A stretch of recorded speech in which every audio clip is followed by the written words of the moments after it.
উঠে পড়ো, উঠে পড়ো, স্কুলে যেতে হবে। আর আজকে রান্না দেখো, আজকে রান্না করব। কালকে ওই যে বাজারে গেছিলাম না, নিয়ে এসছি এক আটি নোটের শাক নিয়ে এসছি। এটা বাদাম দিয়ে ভাজা করব। নোটের শাকটা তখন বেশ হালি হালি লাগছিল, এখনও দেখো হালি হালিই আছে। আর নিয়ে এসছি এই তো আমার প্রিয় খাবার নিম পাতা গো। নিম পাতাটা আজকে আলু সেদ্ধ দিয়ে মাখবো। অনেক দিন পর খাবো, পুরো চৈত্র মাস খাইনি। এই বৈশাখ মাস পড়তে না পড়েছে, আর এই সবে দেখেছি বাজারে গিয়ে আর নিয়ে চলে এসেছি। তো এখন দেখো কাটতেও বসে গেছি, আনাজ কেটে নিই। এবার ওট ওট ওট ওট। অনেকক্ষণ অনেকক্ষণ উঠে কেচেছি আজকেও। আজকে অল্প কাঁচা ছিল গো বন্ধুরা, আর বাসন মাজা হয়েছে, অনেক কাজ হয়ে গেছে। তো যাই হোক, হাই এভরিওয়ান, গুড মর্নিং। সবাই কেমন আছো? আশা করি ভালো আছো। আর আমিও আজ ভীষণ ভালো আছি, বুঝতে পেরেছো? আর সকাল থেকে উঠেই যেন আমার একটা কেমন একটা অম্বল অম্বল ভাব লাগছে, যে একটা কেমন ঢেকুর মারছে। তো টিফিনে আর রুটি খাবো না, এখন একটু জল দিয়ে মুড়ি খাবো একটু পরে। তো চলো আবার পরে দেখা হচ্ছে, এখন কাজগুলো করে নিই। সকাল বসিয়ে দিয়েছি নিম পাতা বাছতে, আর আমি এদিকে শাক বাছছি। আরে কত দেরি হয় বলো তো শাক বাছতে, তো একা হাতে তাড়াহুড়ো।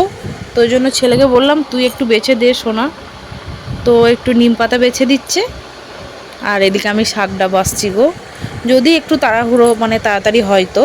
তো চলো বেছে নিই, তাড়াতাড়ি কাজ করে নিই, অনেক বেলা হয়ে যাবে। সকালের দিকটা একটু তাড়াতাড়ি করলে না, কি বলো তো, বেলাতে একটু বসে থাকলে ভালো লাগে, তাহলে বেলাতে বেশি কাজের চাপ হয়ে গেলে না, এই গরমে আর ভালো লাগে না। কাটাকুটি পরিষ্কার করে চলে এসেছি রান্নাঘরে। দেখো এদিকে রান্নাও বসিয়ে দিলাম, বাদাম ভাজা শুরু করে দিয়েছি। এই নোটের শাকটা না বাদাম দিয়ে পোস্ত দিয়ে ভাজলে না বেশ সুন্দর লাগে খেতে।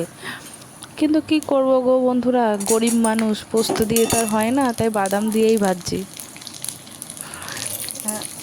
না গো সেরকম না, মানে তুমি বাদাম দিয়ে এই পোস্ত তো একটু লাগে, তো পোস্ত ঘরে ছিল না তাই দিইনি। পোস্ত যদি ঘরে থাকতো নিশ্চয়ই দিতাম।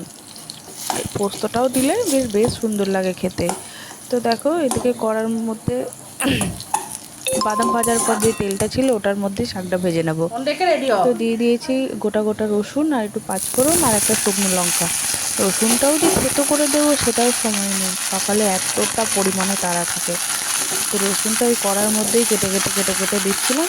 আর এখন শাকটা দিয়ে দেবো, দিয়ে দিলাম নুন হলুদ একটু মিষ্টি দিয়ে দেবো। তারপর এই যে বাদামটা দেখছো, এটা একটু লাস্টে গুঁড়ো করে দিয়ে দেবো, তাহলেই হয়ে যাবে আমার শাক ভাজা। তো রান্নাবান্না কমপ্লিট করার পর সব খাওয়া দাওয়া করে নিয়ে বেরিয়ে গেছিলাম ছেলের স্কুলে।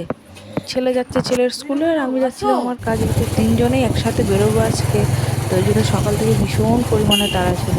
আর বাইরে বেরিয়ে দেখো রোদ্দুর কীরকম, রোদ্দুরে এক ফোঁটা ইচ্ছে করছে না গো, যে না কাজে যাই, না ছেলেটাকে বের করি, না কিচ্ছু ভাল লাগছে না আমার। না বাইরে বেরোবার কথা শুনলেই আমার শুধু মাথা যেন ঘোরাচ্ছে।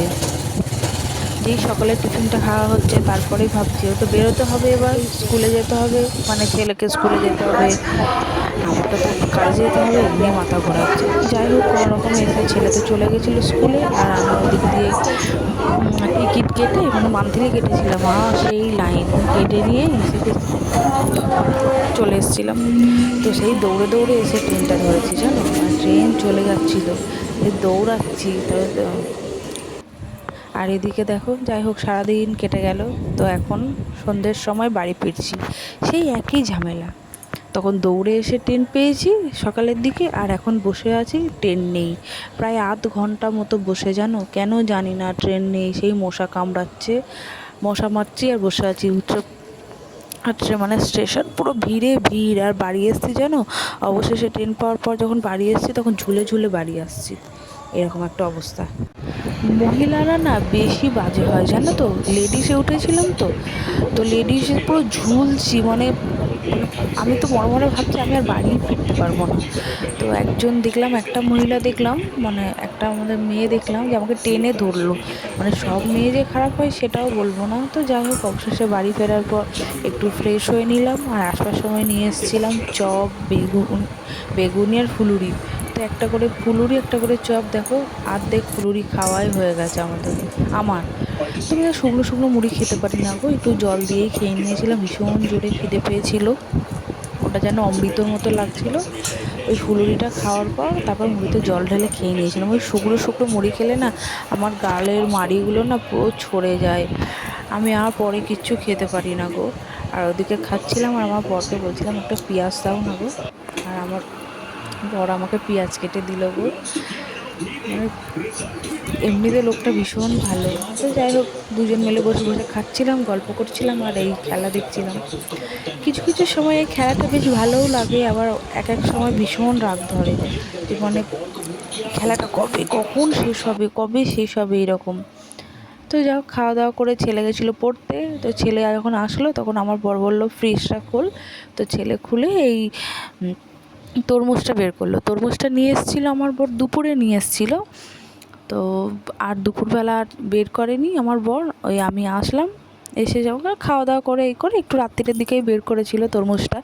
যেহেতু ছেলে যদি দেখে, ছেলে না ওই তরমুজটা কাটতে যাবে বটিতে, আর কাটতে গেলেই যাই হোক মানে হাতে লেগে যাবে, কেটে যাবে। তো ওই আমি আসার পর বের করছিল, আমি ওই ছেলেকে কেটে দিয়েছিলাম। ভীষণ মিষ্টি ছিল তরমুজটা, দেখেই তোমরা বুঝতে পারছো, মনে হচ্ছে খুব লাল। আর ছেলে আগের দিন বলেছিল জানো তো যে ভাবি একটা তরমুজ আনবে, তো সেটা আগের দিন আর আনা হয়নি, ওই জন্য পরের দিন দুপুরবেলা নিয়ে এসেছিল। ছেলে বায়না করেছে, বাবা আনবে না, সেটা হয় যে কোনো বাবা মায়, ছেলের জন্যই তো সব কিছু করা, এত কাজ, এত কর্ম, যা কিছুই আছে আমাদের তো সন্তানের জন্যই আমরা করি না, বলো। তো ও বলেছে আনবে না, সেটা তো হয় না। তো দেখো খেয়েই বুঝতে, ওরা মানে খাচ্ছে আর বলছে ভীষণ লাল, মানে ভীষণ মিষ্টি। আর কাটার পর কি সুন্দর লাগছে দেখো তরমুজটা, মানে দেখেই মনে হচ্ছে, এখন দেখছি আর মনে হচ্ছে আমি খেয়ে নিই, এরকম একটা ব্যাপার। এদিকে থালাতে কেটে রেখে দিলাম, ছোটো ছোটো পিস করে রেখে দিই, এখন খা ফ্রিজে খা ঢোকাবো। তো তার আগেই আমার ছেলে মেরে দিচ্ছে, মুখে দে, মুখে দে, দেখ। হ্যাঁ, আমরাও খেয়েছি, শুধু ছেলে মিষ্টি খেয়েছে আছে? সেটা নয়, কিন্তু বেশি ভালো লাগছিল না গো। আচ্ছা, ঠান্ডা ফ্রিজে হলে রেখে না দিই, বেশি ঠান্ডা ভালো হলে লাগে খাবি। আমার মনে হয়। তো ছেলে আর নিচে নামবে না, উনি রাজা, ওকে ঠান্ডা ছাড়াই ভালো লাগছে, তাও তুই ঠান্ডা ছাড়াই তাই খা। খাচ্ছিল, আমাদের দেখো ঠান্ডা হবে নিচে তখন খাবো খেয়েছে। আমরা, আর একটু ঠান্ডা হবে তারপর খাবো। লাল আছে, পুরো লাল রংটা।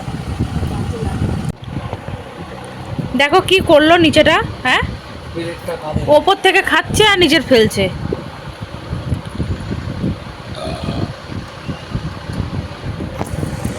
এবার এদিকে খেতে খেতে আবার ওদিকে সরে যাচ্ছে, ওদিকে খাবার আছে। হ্যাঁ,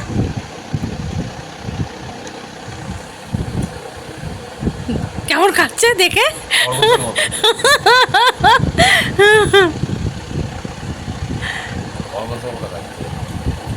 ভালো লাগছে। ও কালকেই বলেছিল একটা তরমুজ আনবে গো, খাবো। দুপুরে এনেছিল, কাটতে পারবো না বলে তোকে বলেনি। ঠিক আছে, ফ্রিজ আমি কেটে দিলাম, তোর হাত কেটে যাবে। কেটে কেটে এখানে ফেলছে, এখন ঘর মুছতে হবে আবার। নে খা।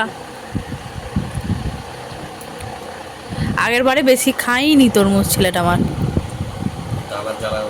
হ্যাঁ, খেয়ে নাও, খেয়ে নাও। তো তরমুজ খাওয়া কমপ্লিট করে এখন বসে গেছিলাম রাতের খাবার নিয়ে খেতে। তো এই দুপুরে যা রান্না বান্না ছিল ওগুলোই রাতে খেয়ে নিচ্ছিলাম গো, সব বেঁচে গেছিলো, তোকে এগুলো ফেলে দেবো বলো।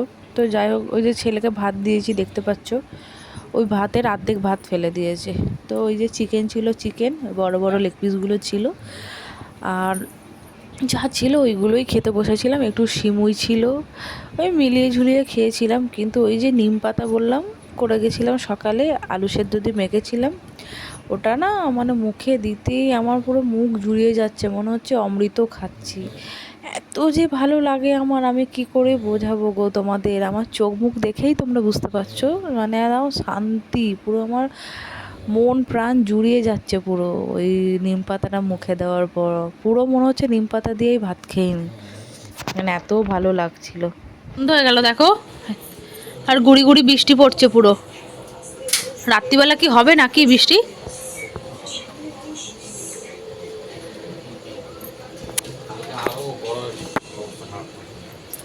কি জানি বাবা, আরও গরম হবে কালকে। হাওয়াটা পুরো বন্ধ হয়ে গেল দেখো। হুম।